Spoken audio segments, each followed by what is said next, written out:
দেখতেই পাচ্ছ ঘন ঘন বৃষ্টি আসছে, তো ওয়েদারটা খুবই খারাপ। তার মধ্যে আমরা বেরিয়ে পড়েছি। দেখো আমরা যাচ্ছি অভিমন্যুর বাড়ি, খুব এক্সাইটেড। চক্রবর্তী বাড়ি মিঠুন চক্রবর্তী নয়, ঠিক আছে, ও খুব ভালো ছেলে। এখন অনেকটা পথ আছে, তো সামনেই রেল গেট, তো ওখানে একবার গেট করলে তা খুলবেই না, তো ওখানে গিয়ে অপেক্ষা করবো আমরা। তো তোমরা ভিডিওটা কন্টিনিউ করবে। দেখো গাইস কত সুন্দর ভিউটা, চারদিকে জলে থই থই মাঠ, রেল লাইন মনে হচ্ছে অনেক, আর সামনে রেল লাইন। মজাও হচ্ছে এরকম বৃষ্টিতে ভিজতে আমার দারুণ লাগে। তো মানে গুড়ি গুড়ি বৃষ্টিও পড়ছে, কিন্তু চলো সামনে দেখাচ্ছি তোমাদের। আমরা এই অর্ধেক রাস্তা ওই গুড়ি গুড়ি, হ্যাঁ গুড়ি গুড়ি বৃষ্টিতেই মানে ভিজে ভিজে এলাম।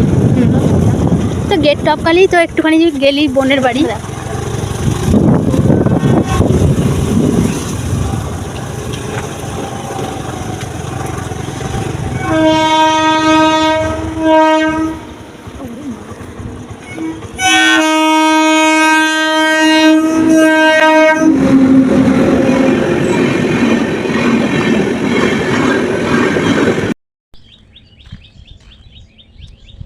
আমি তো গাড়ি নিয়ে এলাম।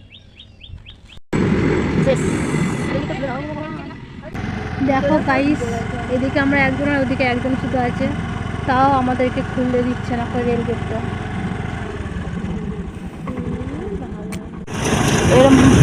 দেখো গাইস, মিঠুন চক্রবর্তী বাড়ি ঢুকবো।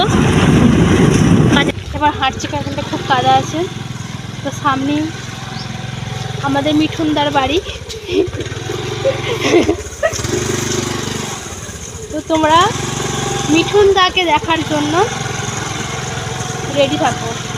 ধরাও নয় বাড়ি বলাও নয়, পুরো জাত গোবরো। এইটা আমাদের মিঠুনদা। মানে হাই করো, হাই করো, আমরা এসেছি তোমার বাড়ি, হাই করো।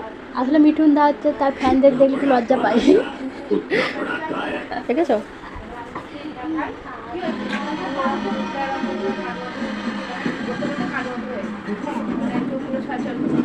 ওই দেখো বোন। তো আমরা চলে এসেছি, তো আমাদের ভিডিও এখানেই থাক। তোমরা ভালো দেখো, লাইক কমেন্ট শেয়ার।